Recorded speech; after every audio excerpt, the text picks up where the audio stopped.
السلام عليكم ورحمة الله وبركاته. أهلا وسهلا بيكم في قناتي. فيديو النهاردة لكل الناس اللي عندها غسالات فوق اوتوماتيك وبتشتكي ان الغسالة مش بتنظف الغسيل كويس. كذا حد شفت منه وسمعت منه الشكوى دي من دايرة معارفي اهلي اصدقائي. وبيشتكوا بيندموا ان هم اشتروا غسالة فوق اوتوماتيك. بالعكس يعني ده القرار الوحيد اللي انا خدته الحمد لله، وحاسة ان انا مش ندمانة عليه مع مرور الوقت. حتى يعني انا عندي في بيت بابايا عندهم غسالة اوتوماتيك، اللي هي الباب اللي هو الاوتوماتيك اللي بتاعت زمان دي زانوسي. وانا لما قررت اشتري غسالة قررت الغسالة اللي فوق اوتوماتيك. طبعا كذا حد خوفني دي مش بتنظف الغسيل زي الاوتوماتيك وكده. مع الاستخدام ومع ان انا طبعا فضلت معايا فترة طويلة جدا، لقيت ان في كذا اوبشن كده لا بيساعد ان الغسيل يبقى فعلا يطلع كويس. طب يلا بينا نشوف، واحنا بنشتغل كده هنحكي مع بعض. زي ما انتوا شايفين انا بشاور على اول حاجة مستوى المية، خليناه 7 على حسب طبعا كمية الغسيل عندك. وبعدها الغسيل دي اللي هي المدة بتاعة الغسيل. طب ليه ما بتختاريش برنامج اللي هو تشغليه وخلاص؟ لا، لما بنختار برنامج بنلاقي مدته اول عن اخر 18 دقيقة 20 دقيقة. طبعا طبعا يا جماعة مش هتلحق اصلا تغسل الغسيل ولا حتى المسحوق يدوب. لكن لما هتجربي وتعملي الطريقة اللي انا اقولك عليها دي هتشوفي الفرق. هنا انا اخترت الغسيل خليته مدته 40 دقيقة، ان الغسالة تفضل تلف بالغسيل فترة لمدة 40 دقيقة. الشطف زي ما انتوا شفتوا عملته دوست ان هو يبقى 1، والواحد دي بتعادل 10 دقايق. 10 دقايق الغسيل بيفضل يتشطف والمية اللي فيها الصابون تمشي. وهكذا برضو بالنسبة للعصر. العصر هنا خليته مرتين علشان الغسيل يطلع لي معصور كويس. فبالتالي هنا التوتال بتاع الغسيل كله هيقعد ساعة و18 دقيقة. انا شايفة دي المدة الكافية قوي لو عندك اي غسيل متسخ. صدقيني مفيش بعد كده نظافة. مفيش بعد كده يعني بالنسبة للشطف الغسيل مش هتشمي فيه ريحة اريال ولا اي حاجة. وكمان العصر هيجيلك يعني الغسيل معصور حلو جدا. جربي وان شاء الله هتدعيلي، وخاصة لما يكون الغسيل شديد الاتساخ. دي احلى طريقة للغسيل. سيبك من البرامج ليها حاجات معينة. يعني لو عندك جنس هقولك اختاري البرنامج بتاع الجنس. لكن الغسيل لما بيكون مش نضيف، او بالاخص كمان لما يكون غسيل اولاد، وانتوا عارفين الاولاد بتبقى مبهدلة نفسها وهدومها متبهدلة، دي افضل واسلم طريقة. طب هل ده بس اللي بتنصحينا بيه؟ لا طبعا، في كام نقطة كده، والكام نقطة دول انا جربتهم ومش من نفسي ولا من دماغي، لا ده من ناس من قلب الشركة نفسها، وقالوا لي دي افضل طريقة لإضافة المسحوق. مش في الدرج، اوعي تحطي الغسيل بتاعك في الدرج. طب تخيلوا كمان ان الغسالات الاوتوماتيك كذا حد من اللي هم بتوع الصيانات الغسالات وناس قديمة جدا في الكلام ده قالوا لنا ما تحطوش المسحوق في الدرج برضو. يعني الكلام ده ساري على الاوتوماتيك والفوق اوتوماتيك. ليه طيب؟ هل هنا اهو تعالوا نشوف بقى هنعمل ايه. ده علبة المسحوق بتاعي. بجيب الاوكسي. انا طبعا الاول كنت بستخدم اوكسي اول ما كان نازل وكان حلو، بعد كده اتضرب ما بقاش صراحة حلو، بعد كده بقيت استخدم برسيل اللي هو العادي قبل اللافندر او الكيس الاخضر ده بيبقى احلى كمان. وفي ازالة البقع بيبقى تحفة جدا. بصوا هي بعاير كده كوباية الا ربع او نص كوباية على حسب الغسيل. انا عندي هنا كان الغسيل كتير. وبعد ما بضيف المسحوق بتاعي بسيب الغسالة شغالة شوية. انا هنا دوست تشغيل.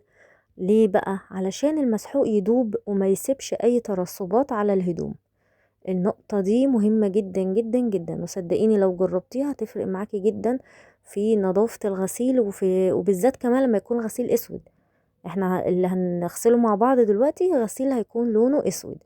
فصدقوني لا هتلاقي فيه بقى وبر ولا هتلاقي فيه ترسبات للمسحوق، لان المسحوق اوريدي داب. انتي دوبتيه قبل ما تضيفي الغسيل، والنقطة دي مهمة سواء كان غسيل اسود او ملون. صدقوني بتفرق جدا. تمام، هنا اطمنا ان المسحوق داب. هنبدأ بقى نضيف الغسيل بتاعنا. طبعا الفلاتر اهم حاجة ان احنا ننضفها، وهتلاقوا فيديو على القناة طريقة تنظيفها بكل سهولة. هنا الغسيل بتاعنا كان غامق، ابتدينا نحط بقى الغسيل عادي تحطيه على وشه على ظهره مش هتفرق، بس طبعا لو اسود يفضل ان هو يكون على ظهره، تمام، علشان ما يبهتش. بس لكن هو طالما الفلاتر نضيفة، طالما انتي مدوبة المسحوق بتاعك، انسي بقى، الغسيل هيطلع لك زي الفل، ولا موبر ولا في بقع اللي هي بتبقى من المسحوق ولا اي حاجة. صدقوني يعني والله العظيم وعن تجربة سنين، الغسالة دي احلى من الاوتوماتيك 100 مرة. في غسالات طبعا اوتوماتيك طالعة دلوقتي، اللي هي بقى الحاجات اللي معمولة بالذكاء الاصطناعي وبالموبايل والحاجات دي، ماشي، مش هنختلف برضو ان الغالي تمنه فيه.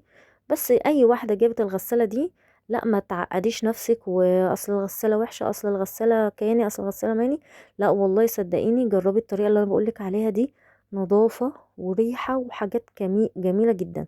طبعا المسحوق انتوا عارفين مكان، قصدي المعطر، لو عايزين تضيفوا معطر، عارفين المكان بتاع المعطر، تمام. المفتح برضو هحاول اوصفه لكم او اشاور لكم عليه، هو الجزء اللي من الجنب هنا على ايدك اليمين، قصدي على ايدك الشمال وانتي فاتحه الفيديو كده، على ايدك الشمال، هو الجزء المجوف اللي تحت الباب على طول ده، هو ده المكان اللي انتي لو عايزه تحطي داوني، تمام. هنا طبعا الغسيل كان غوامق، فحطيت كل الغوامق مع بعض. وحاولي برضو من النقط المهمه جدا ان انتي ما تمليش الغساله على اخرها، ان انت تملي الغسالة على اخرها، انت منتظرة ايه؟ ما هي برضو يعني هتديكي نتيجة حلوة ازاي وانت مكربساها مليانة هدوم؟ لا، يعني برضو من النقط المهمة. والنقطة برضو الحلوة جدا واللي لازم برضو تركزي فيها، ان المية ما تكونش معدية الهدوم بكتير، علشان المسحوق والمية اللي فيها المسحوق تبقى على قد الهدوم، فتديكي نتيجة حلوة، فاهماني؟ والمسحوق طبعا لازم كميته تكون مناسبة، ما ينفعش نحط معلقة يعني حبة صغيرين من المسحوق ونقول اصل الغسالة مش بتنضف. لا حبيبة قلبي، لازم تتبع التعليمات دي، وهتشوفي احلى نتيجة، وهتقولي فعلا قرار ان انا جبت غسالة في اوتوماتيك ده قرار كويس، لان حقيقة انا مجرباها وعن تجربة سنين، الحمد لله هدوم بتحافظ على الهدوم، ما بتبوظش الالوان. يعني عن بقى الاوتوماتيك الصراحة يعني، وانا في بيت بابا وماما، لا، الاوتوماتيك مبوظالي هدوم كتير جدا يعني، لان فيها اللي هي بتاع مية مغلية او حاجات زي كده. المهم يعني الهدوم كان بيطلع عينيها، بتطلع نظيفة وزي الفل طبعا، ما فيش نقاش في الكلام ده. بس انا لما جربت دي سنين، انا ارتحت لدي، وحسيت ان هي عملية اكتر، بقدر انقع الغسيل، بقدر افتح في اي وقت اضيف، لو في مثلا ولد قال لي حطي لي يا ماما الشراب ده معاك، اقدر افتح احطه كده، فاهميني؟ لكن التانية لا لا لا لا، صعبة صعبة صعبة. ولغاية هنا نكون وصلنا لنهاية الفيديو بتاعنا، اتمنى يكون الفيديو نال اعجابكم، ولو استفدتوا ولو بمعلومة بسيطة ما تنسونيش من دعواتكم، ولايك للفيديو، سبسكرايب للقناة، وان شاء الله اشوفكم في فيديو جديد. السلام عليكم.